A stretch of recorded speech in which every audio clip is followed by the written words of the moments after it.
দারুয়া জনকল্যাণ সংঘের ব্যবস্থাপনায় দারুয়া গান্ধী মেলা পরিচালিত হচ্ছে। এই মেলা 13 তারিখ শেষ হওয়ার কথা ছিল, কিন্তু দুদিন মেলা বাড়ানোর জন্য 15 তারিখে শেষ হবে, অর্থাৎ 16 তারিখ হবে ভাঙা মেলা। এই ভাঙা মেলা বলতে অনেকেই হয়তো মনে করো কেমন মেলা, ভাঙা মেলাতে কি হয়, এই যে এত কিছু জিনিস আমরা পছন্দ করে আসি, ওই দিন হয়তো কম নেওয়া হয়।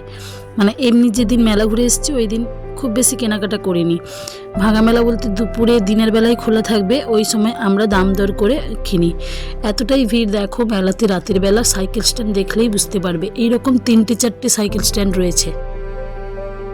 ভেতরে যে এই আসন ম্যাটগুলো ছিল এগুলো আমার খুবই পছন্দ হয়েছে, ওই ভাঙা মেলার দিন গিয়ে কিনবো এরকম একটা ভাবনা চিন্তা রেখেছি। চুড়িদার পিসগুলো দেখো খুব সুন্দর সুন্দর, অনেকগুলো স্টল বসেছে। শেষে বেরোনোর সময় তো বেলুন আমার খুব পছন্দের লাগে, এই বেলুনগুলো খুব দেখতে পাই না, তাই